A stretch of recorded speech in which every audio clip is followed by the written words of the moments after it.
1 tetori e shpallur si dita ndërkombëtare e të moshuarve i gjeti të moshuarit në Gjirokastër në hijen e varfërisë dhe braktisjes sociale. Shumë prej tyre kalojnë orë të tëra në radhë për të tërhequr pensionin mujor, ndërkohë të tjerë detyrohen të bëjnë vetë pazaret dhe ushqimet e përditshme, pasi nuk kanë askënd që t'i ndihmojë. Në bulevardin kryesor të qytetit një moshuar del çdo ditë për të lypur. Ai rëfen se me pensionin prej 9.000 lekësh nuk arrin të mbulojë as nevojat më minimale. Më duhet të dalë sepse me këto lek nuk jetoj dot, shprehet ai me lot në sy.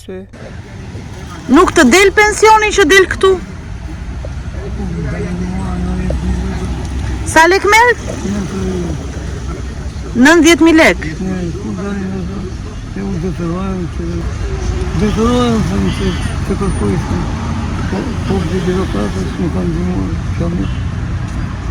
Del çdo ditë këtu në rrugë?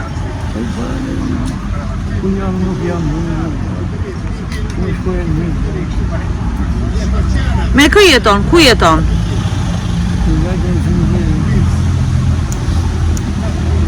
Ke fëmijë aty?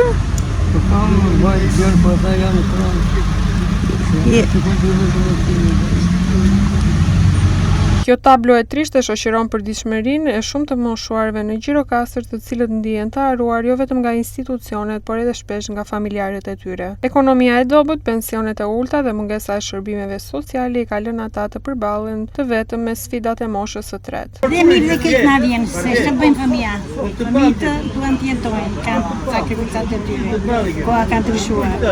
Edhe duan të jetojnë, do vend ku është më mira, ku të del ekonomia. Po dhe ne përpara kemi ekonomi, po do s'kena kemi janë qëmi shumë të larta. Ju po prisni të merrni pensionin sot? Po tani do marrim pensionin, ç'të bëjmë? Presim të atë një, po të kishin të ishim të fortë, s'vinim në 1, vinim në 5. Ju me kë jetoni? Tjetër ma, ata që si ka fëmijë të sheshuan ljen, vetë mua ljen. Ne për fatë mitë, ku i kemi fëmijë. Të vjen keq për shkakun kur shikon atë bashkëmosatarin tënd atje të ulur në shesh. Po edhe një pjesë ai ulet për qef atje, do hi.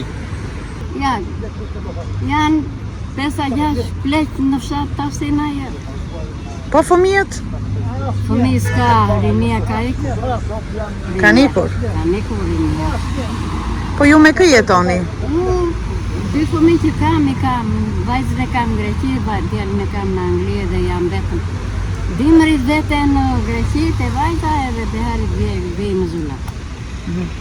Me pensionin ja dilni dot, si është gjendja juaj? Me të keq. Ndërsa institucionet flasin për politika sociale, realiteti tregon se shumë prej tyre janë lënë të mbijetojnë të vetëm. Mesazhi i kësaj dite është i qartë. Shoqëria ka nevojë urgjente të rikthejë vëmendjen, kujdesin dhe dinjitetin për brezin që i dha gjithçka vend.